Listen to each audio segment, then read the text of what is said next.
What's up, everybody? It's Greg Birch with Delta Financial, and this is the Delta Team Chat. This is a podcast that's all about helping you in your life and in your business get better with sales, leadership, mindset, and marketing, everything under the sun as an entrepreneur. And we bring on guest speakers. Today, I have the honor and pleasure of welcoming Mr. Erik Cabral. Erik, how you doing, brother? Hey, man, it's good to see you again. It's good to be a part of your show. Thank you so much for having me. Yeah, definitely, man. I appreciate you coming on here. So just so everyone knows a little bit about who you are, Erik, I'm gonna kind of take some highlights from your bio and let everyone know who it is that they'll be hearing from today. So Erik actually left corporate America about 20 after being in corporate America for 20 years. He jumped headfirst into real estate investment in order to achieve financial freedom. He was educating himself, building networks, analyzing hundreds of deals. He purchased his first multifamily building in less than 1 year. He's a partner in the Renault Winery and Resort, which is the second oldest winery in the U.S. He offers private capital to his network of investors for various projects and looks for opportunities to expand and grow his network. He's also the founder of the media agency On Air Brands, the innovative networking and podcasting event Podmax, the real estate investment company Mendato Investment Group. He's a host and co-host and producer on multiple shows: Entrepreneur Circle, Capital Hacking, Cashflow Ninja, and VaynerMedia's Chief Heart Office Claude Silver's show, Emotional Optimism, Living in the Silver Lining. With multiple businesses, partnerships, and podcasts, Erik is the quintessential serial entrepreneur who spends much of his time helping others grow their businesses, brands, and reputation. Erik loves to share his decades of experience in creative branding and marketing strategies, as well as helping others leverage the power within the podcasting platform. He sits on the board of a 1,000+ member real estate investment group called SJREIA. He is also a proud member of GoBundance, which is a tribe of millionaires seeking to share all successes, struggles, ambitions, and failures without being judged. Wow, Erik. Dude, you didn't have to read all that, but thank you. I like it. I want people to know who they're talking with or who they're going to be learning from during That's this. a lot to consume, man. And hopefully, if you're still here, I can expand on any of those things. But mainly, what we're doing right now and super focused on, and I know you're about to ask me a question, but it's really about, how do we make the world better? Mhm. And we do that by giving everyone a voice, and we do it one mic at a time. And that we do through podcasting and launching podcasts. So I just wanted to share that because there's a lot going on. Mhm. And that is the main focus and driver for me and my business and my family. I love that, man. I love that. I agree 1,000% that if people just were able to understand the power of doing a podcast and be able to share their story and get on more of that medium, that they would be able to thrive. I think there'd be a lot more success in the entrepreneur space as it is. Oh yeah, I mean, there's nothing like it. It's been around for a while, but it's only being tapped into and understood recently. Mhm. And it's just something I shout from the mountaintops all the time. That and personal branding and how you need to create an online presence. You need to create a reputation Mhm. online so that people can follow the breadcrumbs, aka your content, your micro content, to find out more about you, to build that trust and that relationship so that they can eventually do business with you. That's ultimately the goal. Because we got to put food on the table, right? But then if you can align that with a mission and a purpose, then get out of the way, because that's where we come in. We want to work with entrepreneurs who are mission driven and have a purpose in life. Mhm. And how long have you been doing podcasting or been in that space? About 5 years now. So 5 years. Wow, that's a lot. it's funny. It's all relative, right? I feel like I just got in the game, compared to the OGs like, Tim Ferriss, Joe Rogan, and those guys, Seth Godin. Mhm. But yeah, I'm blessed to have gotten in when there were less than 1 million podcasts. And now I think there's like upwards of almost 3 million podcasts.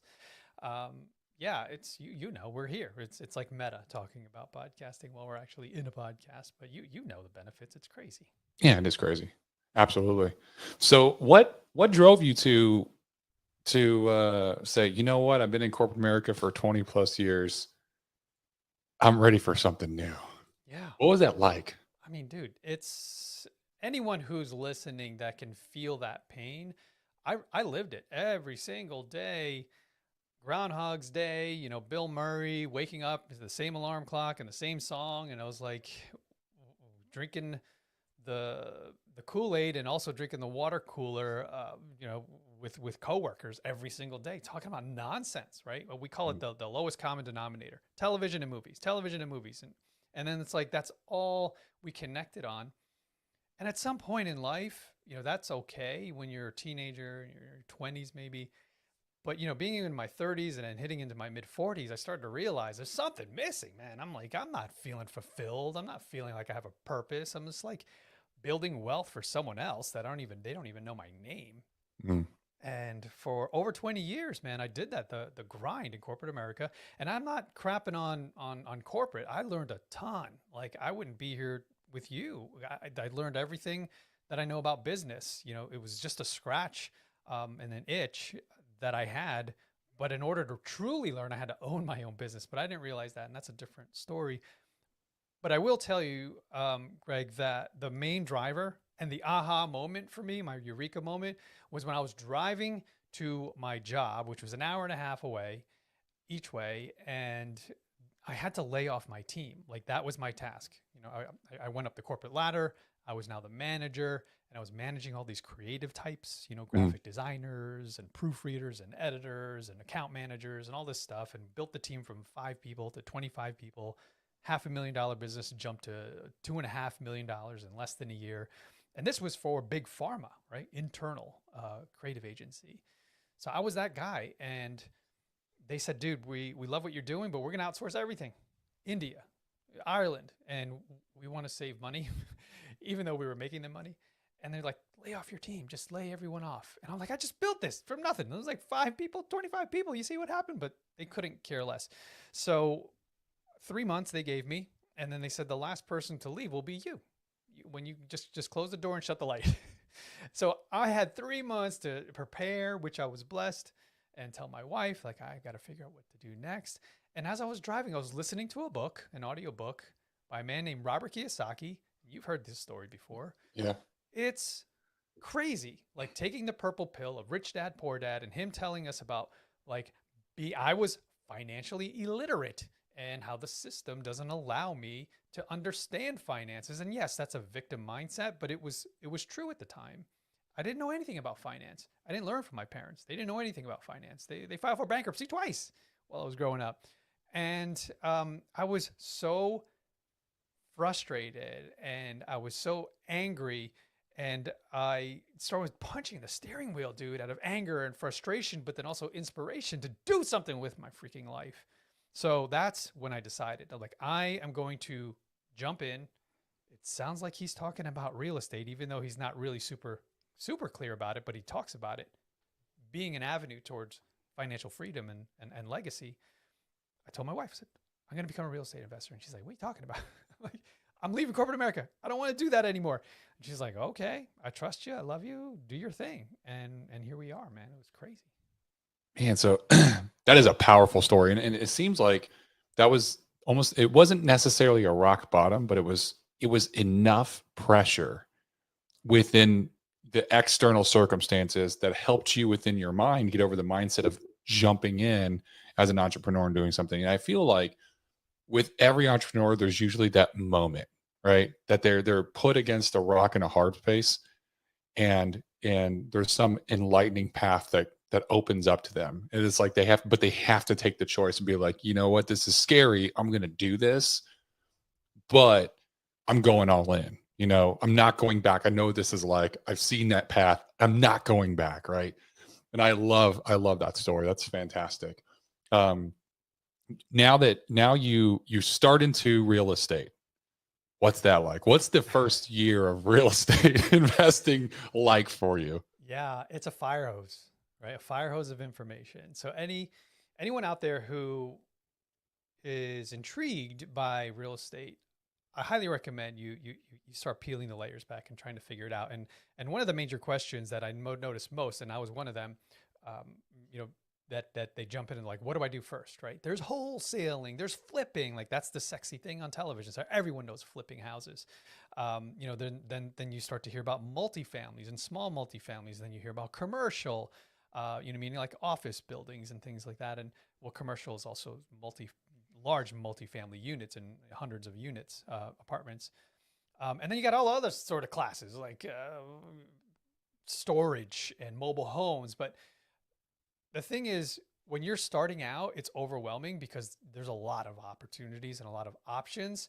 I say get a little bit of all of it, just a taste of everything in terms of learning, and then start to gravitate towards the thing that drives you, the thing that is most passionate for you. Mhm. And at the time, for me, it wasn't wholesaling, which means like you're basically acting like a real estate agent without a license, and you're speaking directly with sellers of homes off market so that you can now sell that to other investors. So they call those like pocket deals. Mhm. So I got into what was called flipping, right? Because that's all I knew, and I thought it was cool and sexy. And I'm gonna become a flipper. It wasn't my thing, man. I just wasn't super jazzed about it. And I started to realize what I wanted truly was just the passive income, meaning while I go to sleep, they call it mailbox money. Tenants are paying for the mortgage and then some. They call cash flow. So that was my thing. And then I surrounded myself with the right people who were doing it for years and years and years in my area.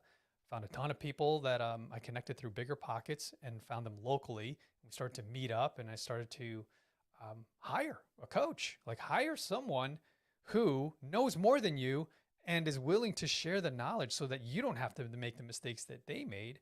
So I hired a local guy, and he just, I did the ropes, I did the drives, I did all the things that a real estate investor does. And he helped me within 8 months. I took down my first multifamily, put tenants in it, renovated it, put tenants in it, and put a mortgage on it. And then boom, cash flow. And I was like, wow, I need to keep doing this.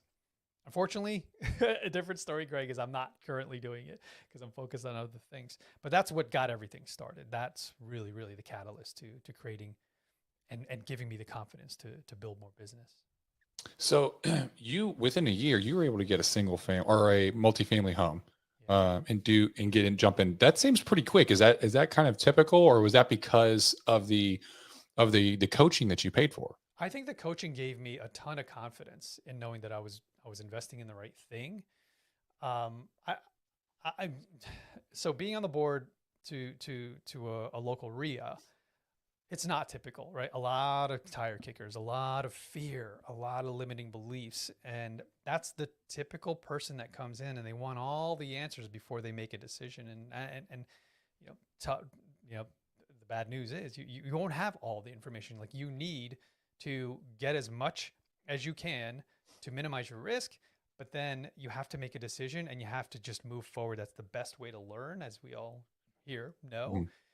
And that's what I did. I was just like, I'm just going to pull the trigger. I'm just going to pull the trigger, and whatever happens, happens. And then that's where all the magic started to happen. I'm like, oh, wow, I'm learning. I'm learning. This shit is hard, but I'm learning. Yeah. Yeah. I kind of liken it to like with and this is I think in any entrepreneurial industry or space, everyone wants all the answers. It's backwards from what we're normally taught, right? So in school, we're taught to go to school, learn everything, get your degrees, and then you can go and get the job that you've already know everything about, like become a lawyer, become a doctor, et cetera, et cetera. Whereas with entrepreneurship, it's like you're going to get a little bit of information, but you're going to learn by doing. You're just going to go out there and do and do and do, and you're going to execute. So it's like I can tell you all day long on like how to ride a bike, but you're not going to understand what it's really like and how to balance yourself until you actually get on the bike and you start pedaling. And the more you do it, the better you get. But you have to do the action. So you're absolutely right. Like you had to jump in, and it gave you that confidence. Do you still do coaching? Coaching, no.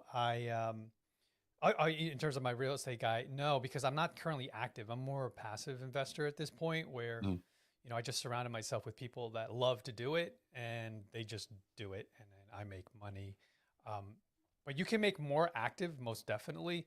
Uh, but at this point in my life and career, I'm focused on one thing, and that is my podcast agency, with the goal in mind to get back into it, when time allows. and when the company gets to the point where it 100% doesn't need me every day. Mhm. But yeah, it's there's nothing like it. Like I love real estate and always will, and it's just a great vehicle to create financial freedom for yourself. Yeah, no, I've never, I don't know much about real estate. I've always wanted to get into it. So I did the insurance route. I feel like the two biggest routes for a lot of entrepreneurs is like insurance or real estate, because you can get your licenses or you can jump into that industry relatively easily, and make a lot of money, make a lot of wealth. But there's a lot of people that are trying to do that and they're just waiting, right? They're waiting for that perfect time frame, which there is no such thing as a perfect time. And I've always felt like when I get to a certain level of in insurance, I'm going to start transitioning and getting more into real estate and kind of blend the two. Yeah, So, definitely. Some of the most successful people I know do all of those, right? mhm. We recently bought an insurance policy that's, term and whole life, and we're getting into those strategies as well. But yeah, it's like a little bit at a time. I'm just like you. I'm the other way. I'm like I'm beginning. I always knew insurance is a great vehicle for investment and leveraging your own money. And now I'm finding like, okay, we've got a little bit of time and bandwidth to start focusing on this strategy too, because right, we can diluted focus equals diluted results.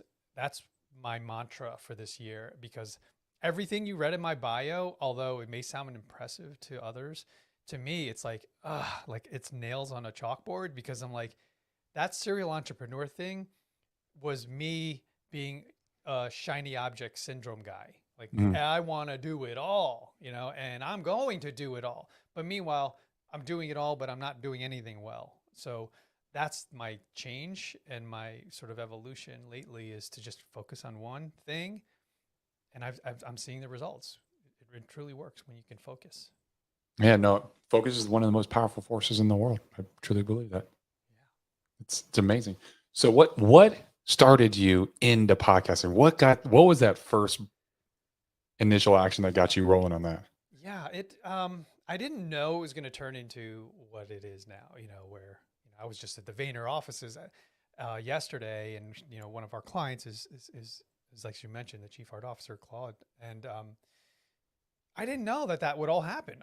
For me, it was all about learning. I needed to be a sponge, because I spent over 20 years doing this one thing and I didn't know anything else. And I was around business owners and entrepreneurs and real estate investors. And I was like, how do I gain more access to them? And how do I learn? And how do I give back? And one of those things, there was one thing that did all of those things, and that was a podcast. So it also answered questions around the barbecue when people are like, hey, Erik, man, I know you left your job. What are you doing now? I see you like flipping houses, or I see you like doing some podcasts or some creatives and logo and branding. Like, what do you do? And I was like, I do all of those things. But if you want to, you really want the answers, just go to this place. And it was the podcast. That was the house that I was building, that people can walk into and say, oh man, this is a cool party, man. I want to be a part of this. So then I started inviting people in and just interviewing and saying, hey, it was basically stuff I wanted to learn about. I wanted to Yeah. learn more about syndication and multifamilies or raising capital or private funding and all these things. Whatever it was, I would ask questions, and it grew. It grew. It grew and grew. We're about to hit 250 episodes, and I'm like, man, I've talked to some amazing people that I never would have had access to if I didn't have a podcast. Mm. Yeah. How did you, and that's something I guess is I'm starting to work through now myself. I've been doing podcasting for about a year, and most of the people that I've talked to was people in the industry. We're insurance agents, right? And it's just recently within this new, as we did our rebranding, that I started reaching out to other people in other industries, and like that's how I got contact with you, which was through Brand Builders Group. And that's for all the listeners. That's how Erik and I know each other, is we're both in Brand Builders Group, which is Roy Vaden's mastermind for helping to build your brand. And he's one of many that I've interviewed that's through that group. And so, um, how did you go about getting introduced to these people, or kind of, getting all these different names onto your podcast and that you've had success with? Um, just putting myself out there, Mhm. truly, showing up. Like I would go to events. And every time I was at an event, even before I had a podcast, we'd have really deep and amazing conversations. And I'd always think, man, this would be so cool. I would listen to this. I would listen to what this person's telling me right now. I wish I could record it. And then that happened so many times where I was like, I'm just going to record it. And then I started bringing equipment and I started buying equipment and I started saying, hey, do you mind if we sit down and record this conversation? I interviewed Randy Zuckerberg, who was the one that basically created Facebook Live, fan pages, all those things. She's Mark's sister, and I didn't have a podcast in that episode. I didn't know. I just wanted to record the conversation because she was dropping gems, right? She was helping me, and I was like at a networking event, and I had an opportunity, and I was like, let's just capture this so that it can help other people. And then that became sort of the catalyst to like, oh man, if I continue doing this, it's self-serving, right? Selfishly, I'm gaining knowledge from these experts, but then I'm also providing the knowledge that people didn't have access in these closed door environments, which typically can cost you, tens of thousands of dollars to get in. And that's what I was doing, was I was investing in myself by going to these events and speaking to all these people that it was closed door, small groups. Yeah. So it was really cool. So that's mainly how I would get access to a lot of people that you may see on my show that are, well known in our little microcosm. But then from there, it was really just interviewing regular folks, just me and you having a conversation, or like, my local coach, things like that. Just anyone I had access to, I would record and just share that content with people. That's amazing. I can't believe you got Mark Zuckerberg's sister, bro, before you even had a podcast. That's Dude, so amazing. Here's the crazy catalyst to that. So she said yes, she recorded, she endorsed me, dude. I will never forget this and will forever be indebted to her. But she says, literally on my show, she goes, I can't wait to see what Erik creates for you. Something along those lines. I'm like, what? Because she was so excited because she saw my work. She saw me doing things during our networking event. She's like, man, you're awesome. She's like, and then she said it on the show. But anyway, the catalyst to that, I think she was like episode 12. I reached out. I met the the chief editing officer of Entrepreneur Magazine, which is funny. I'm actually wearing the t-shirt right now for Entrepreneur Magazine. And I literally yelled out to him. His name's Jason Pfeiffer. Didn't know him, but it was the end of the event. It was a full day event in Brooklyn. And he's walking past me. He's got his book bag on. He's leaving the building. And I yell out, yo, Fife! Like that. He turns around. He looks at me like, oh, do I know this dude?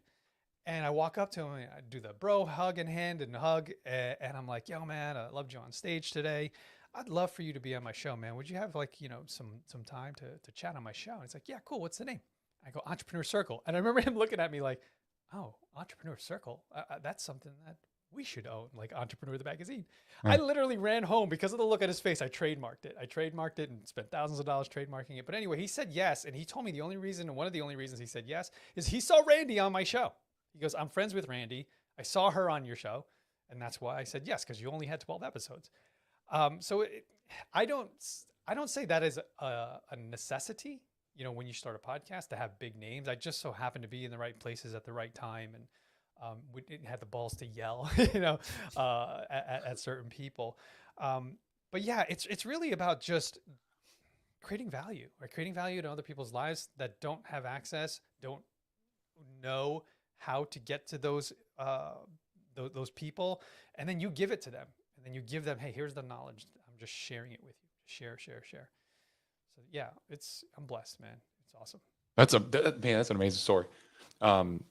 Getting those people on your podcast, that's awesome. I can only hope that I get some big names like that on my podcast. So you don't need it, but yeah, it's cool. Cool. I know you don't, but it's nice to have. It's nice to have. Yeah. So you talk a lot in your bio, and we had discussed previously, you are, you like to specialize or talk about branding. Yeah. Let's talk about branding, dude. About creating your digital reputation. Your digital reputation. This is Rory's. I love Rory and his content. But I like to call it the online reputation. It's your online reputation. And the breadcrumbs that lead to you and what you do and the value that you provide. Man, I just have to say, just big shout out to Rory and AJ and the team at Brand Builders. Just, I was watching one of the courses. And it's so robust. Mhm. It's so robust. It was like a 4 or 5 hour course just on. It's called World Presentation Craft. So your presentation, because I have a speaking engagement coming in the next month, and I want to fine tune what I'm saying from the stage. And man, what they share is crazy. Like, and its thing is, hey, if you're out there and you're watching other people's content and you're consuming courses, ensure that the courses you're watching are coming from people that have actually executed, messed a few things up, and came back and then fixed it and then shared it with you. Like a lot of courses that I see out there, Greg, are people with theories, but they haven't executed on any of it. They've never experienced any of it. And they know they're probably saying the right things, but they're not giving you 3 dimensions like Rory and the team are. But anyway, I love Brand Builders. It is a great group. It's It so really good. is. So 100% good. worth it. Found you. I found everybody there is amazing. It's an amazing community. So with branding though, like my branding experience dovetailed really nicely into personal branding because I did over 20 years of corporate branding. Like I branded huge brands in pharmaceutical, all household names, things that you've touched, you've seen on shelves. And the foundation of how we do that and how we did that, I apply to my personal brand. And it wasn't really necessarily called a personal brand at the time, like in 2017 when I started building. And it's powerful when you can now look at yourself as a brand, because at the time, only brands out there were like Steve Jobs and Tony Robbins and Oprah Winfrey. Like those were people that we recognize as personal brands. But then now with social media, we can all become our own little personal brands, and it's necessary. In brand builders, they always talk about like, if you really don't exist, you don't exist if you don't have a personal brand. Someone's going to find what you do as a business and a thought leader. They're going to go to someone who has a personal brand. If you don't have something, how can they reach out to you? How can they trust you? How can they start building that relationship in their head? Is that know, like, and trust factor that you're building 100% through the content, the breadcrumbs through the content, and then also showing the 3-dimensionality of you and your personality and how you help people. It's truly, we're living a great time where you have the ability to build your personal brand, and through brand builders, I've realized really clear ways to say it, and that how necessary it is, because how they talk about Gen Z and the millennials expect you. The data shows that they expect people to have a personal brand out there. It's not a vanity metric. It's not what the boomers and even the Gen Xers consider something of, you're bragging, but the younger generation who's going to make all the buying power decisions over the next 20 to 30 years expect you to have a personal brand if you're a business owner. Absolutely.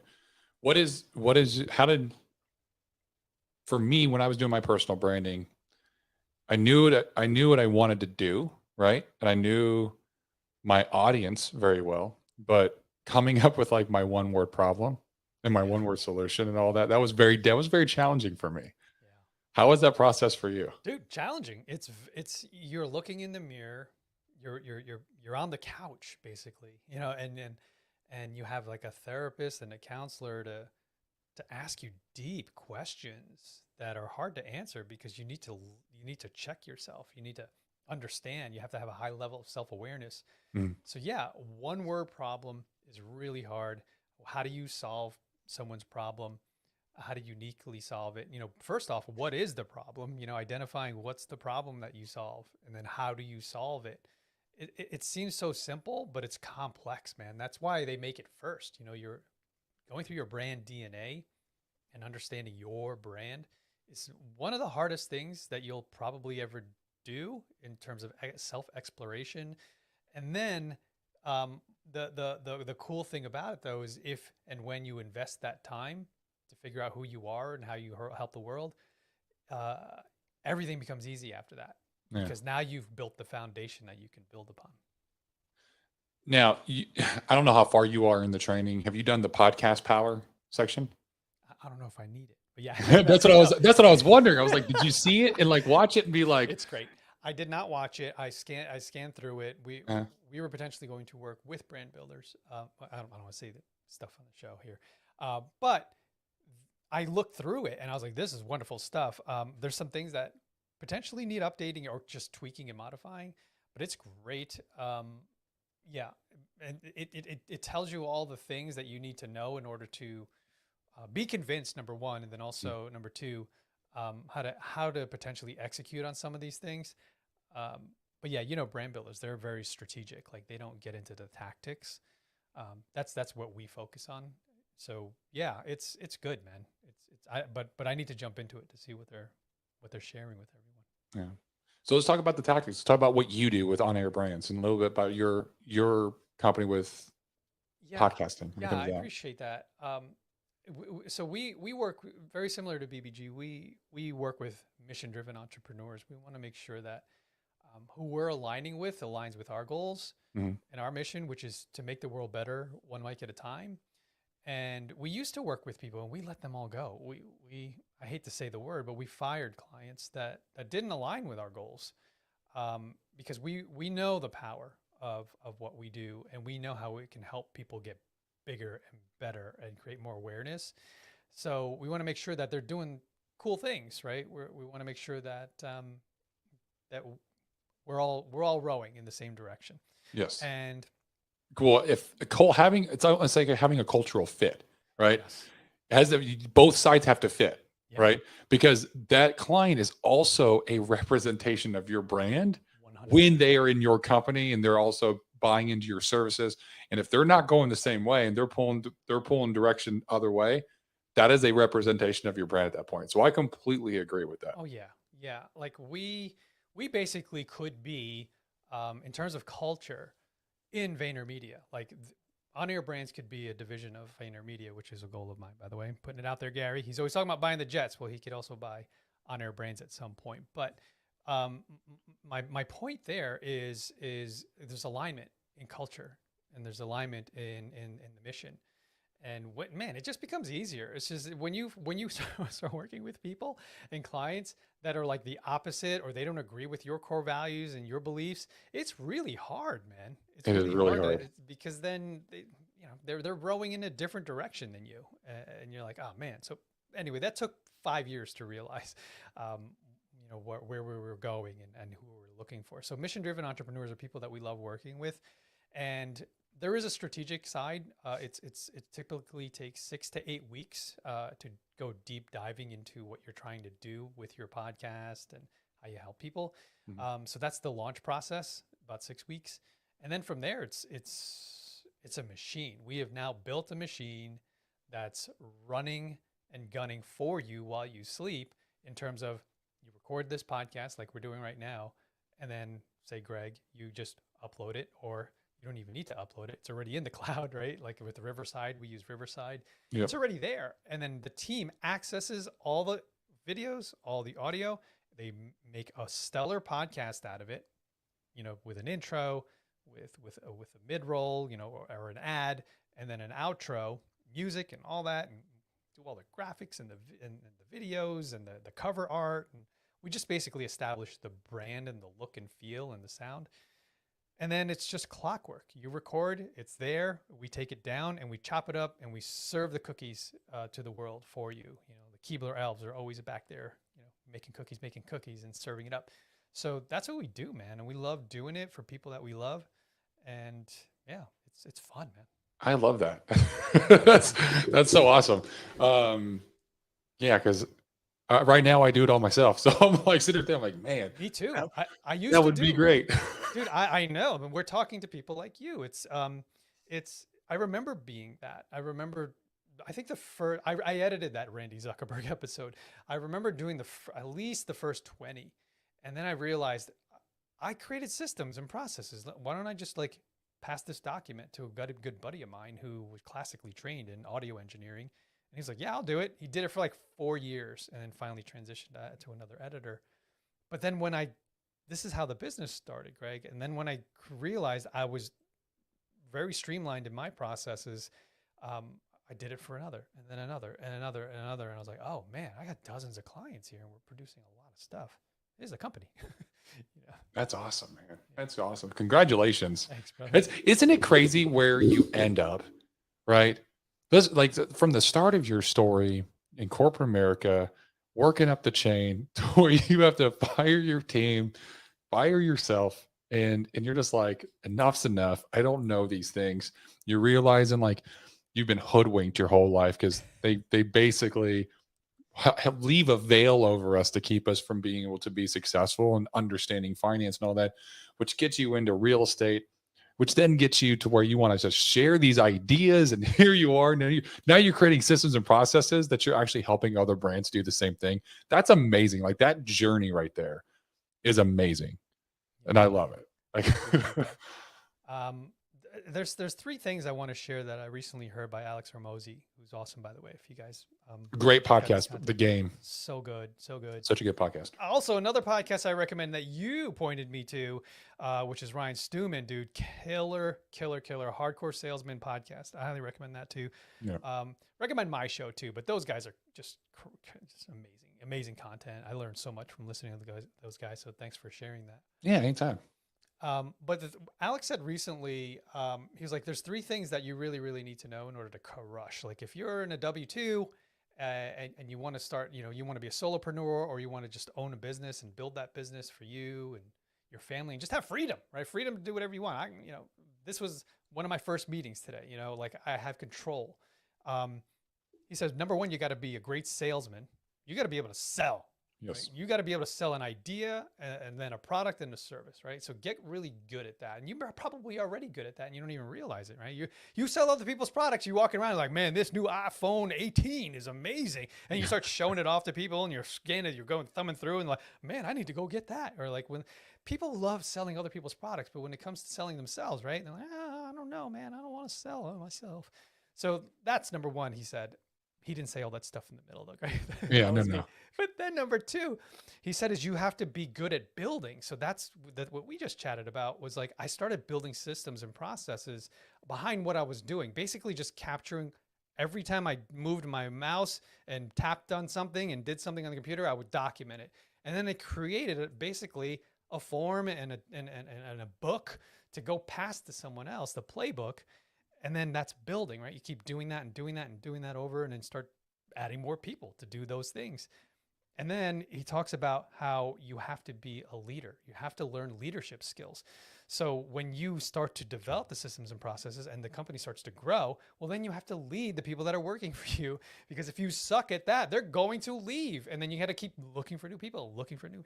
So I was like, man, he just really distilled it into something very simple. And those 3 things is like, just become a great salesperson, believe in what you're selling. That's the major thing. You have to truly believe in it, that it helps people, or else that's why people are like, I hate selling, because you don't believe in the product. You don't believe in the service. That's why it's hard.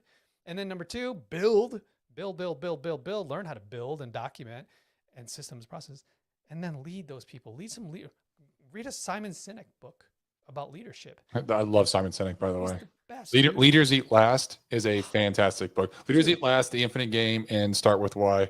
All fantastic, like phenomenal books. Super simple concepts. Yeah. I don't think he invented anything, but the way he distills it, he really touches on the leadership qualities, and I love it.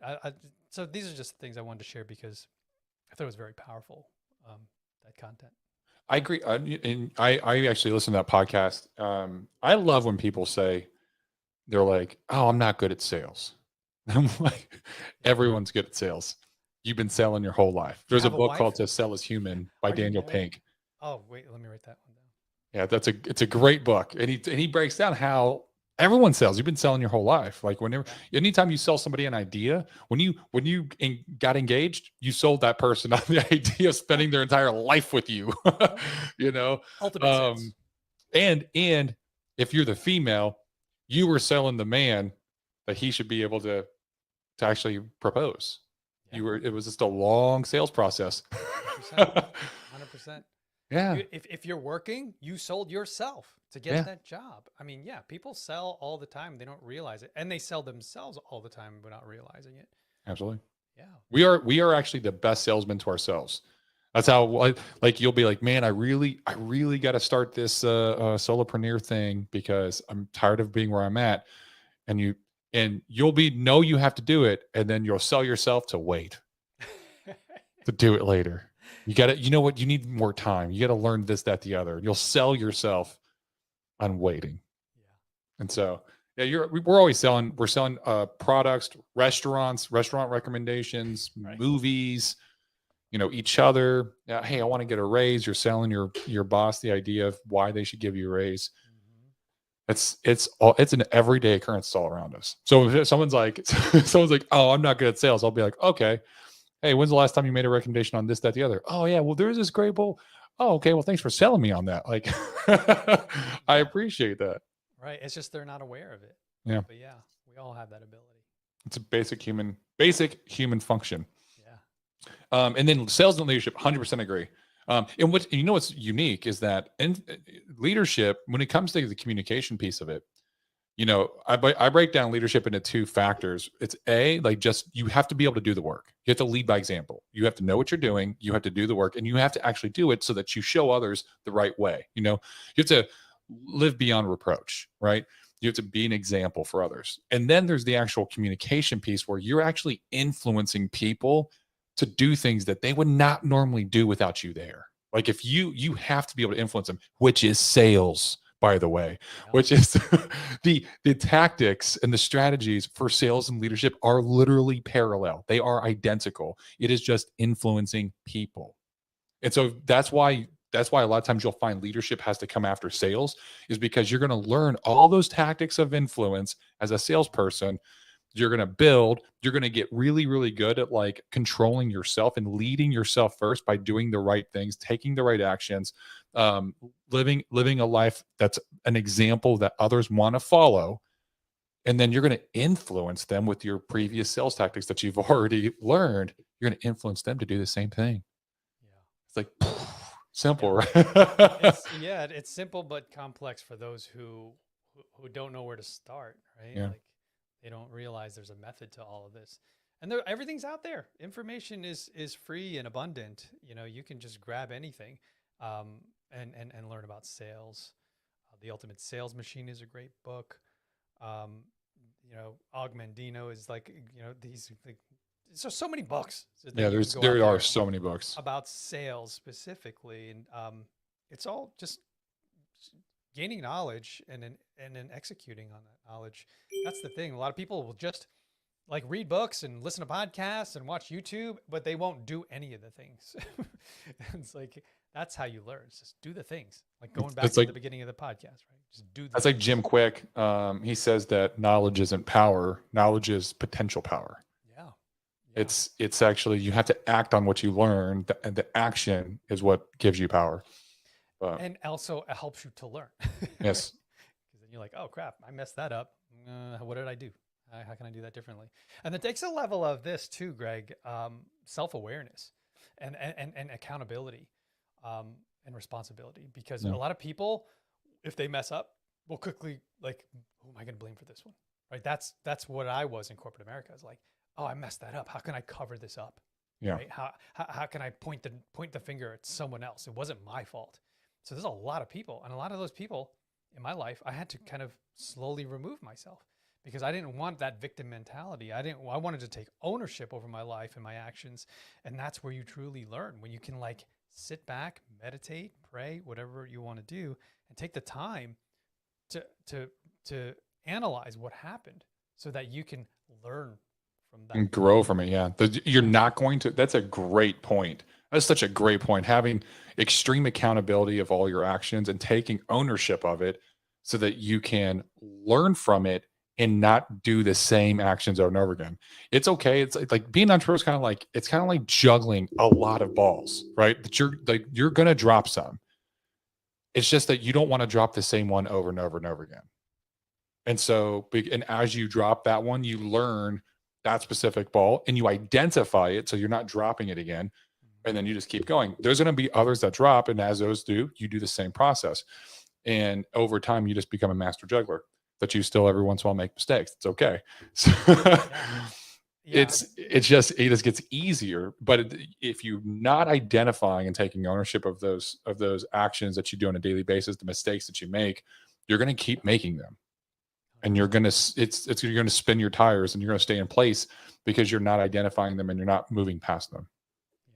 People celebrate, you know, the achievement once it's achieved, right? They go, oh, look at Elon Musk. You know, look at this one, look at that one. You know, and I'm thinking about what you're talking about with jugglers. You know, you look at them. There's a guy on a unicycle. He's juggling a hatchet and a bowling ball pin and a bowling ball and a fish, whatever it is.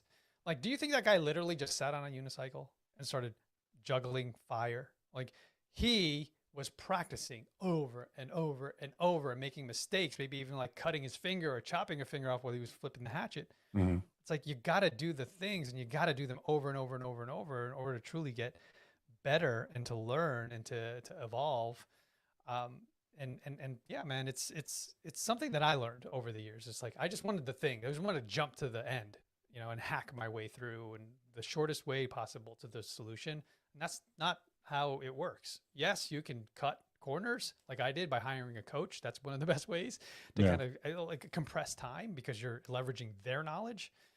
And that's why people pay us or pay you, because it's my 20 plus years of experience that you were compressing and I'm distilling for you so that you don't have to do the 20 years, right? That's what people pay for, your time and expertise compressed in time for them, so they don't have to go through those things. So yeah, man, it's just so many solutions in so many ways, but you got to experience it. Well, Erik, I appreciate you coming on and sharing, just having a quick conversation with me. I'm going to ask two questions I ask everybody at the end of the podcast. Yeah, let's do it. The first is, knowing what you know now, what's the, I guess, number one piece of advice that you give to somebody that's, lower on the ladder for the climb of entrepreneurship, just starting year 1, 2, 3 kind of person? It's really just taking action and not getting caught up in analysis by paralysis. But that, was it the other way around? But one of the best quotes for me that helped me move my butt was Tony Robbins saying, people don't make change, or they don't move towards change until the pain of staying the same is greater than the pain of actually changing. So it was hard for me to stay in corporate America, and that was so painful, but it was also hard to think about, what am I going to do when I leave? What am I going to become? Who will I become? Can I do it? Will I fail? What will they think? Like, I will deal with that pain. This hurts more, me staying the same. So that's one of the quotes that I say, if you're out there and you're thinking about making a change and you want to be inspired to move on, is it painful where you are right now? and do you want to go experience the other pain, which is less? Just do it, man. You'll probably find that you're going to be much happier. Absolutely. Next question. Yeah. 3 people that you would like to sit down, break bread with, learn from, have a nice conversation, either dead or alive. Okay. This I did not rehearse, and this is always changing if and when somebody asks this, which you think people would ask this more often, but they don't. I just like because I like to see what their personality is, it tells a lot. Yeah, totally, dude. Steve Jobs is always my number one. I always wanted to meet him, chat with him. Brilliant mind. And the thing is, I noticed the commonality between these brilliant minds is they're always a little crazy, right? There's always something a little off. And I've met those types of people, and you just look past that because the brilliance is worth, you getting to the core of where a lot of their thoughts and ideas come from. That's truly what I'd like to find out and unpack. This is a new one. Kanye West, man. He's freaking, man, his stuff. Amazing, brilliant, scary, crazy, all the things. Like, I've always admired him from afar, his music, but the balls that dude has, and he is the picture perfect of not giving a shit about what you think. Yeah. And that is really hard for people. Most people don't want to put themselves on social podcasts, whatever it is, because they're worried of what people will think. And you got to admire somebody that he's always been the same, even when he wasn't famous. He always acted that way. So he knew who he was. That's the thing. Like, who do you know who you are? And he's humble. He's gotten a really humble. Mike Tyson's another dude, man. I love hearing Tyson now become that old sage, that he was scary, man. When I was He growing was. up, like, you did not want to, man, that dude would literally kill you with one punch. And now, man, he could still do that. Maybe he'll take 10 punches to kill you, but the dude is so wise. He got so smart from all those lessons learned, being an asshole, walking around with tigers and just being a crazy person. Like, he actually did the things that we're talking about. He learned from all those mistakes, went to jail and everything, man. So yeah, those are three. There's more, but yeah. That's perfect. I love it. Erik, thank you so much for jumping on the podcast with me. This has been a fantastic conversation. If anyone that's watching this, go check out Erik's brand, On Air Brands. Go check out his podcast. Where can they find your podcast at, Erik? Yeah, I want to give something to your audience if they are curious about podcasting or just want information about it. Mm-hmm. You can go to my website, Erik, E-R-I-K, Cabral, CABRAL.co/guide. And there, if you scroll down, you'll see the free download to like my podcasting tips. Mm-hmm. Whether you're starting, whether you're a seasoned pro, I think this will be helpful for you. So yeah. And then if there's links there, if you want to schedule some time with me, but yeah, erikcabral.co/guide. Hopefully some people will get value out of that. Yeah, definitely. I'm going to go check it out. Cool. I haven't checked it out. I think I did look at your website and I did peruse and I looked at some stuff. I don't remember seeing a downloadable guide. So yeah, I got to make it more obvious. It's kind of hidden. So, but yeah, it's there for you. So if you watch this and you're watching till now, then obviously you have gotten a lot of value from this podcast. And all I ask is that you share this content with somebody else that could also get value from it, do a value-based exchange. We spread this content by word of mouth. That's why right now I don't have any ads. So we can grow just by you simply sharing this content. And that's honestly the best and nicest thing that you could do if you enjoy the content. As always, this has been the Be the Difference podcast.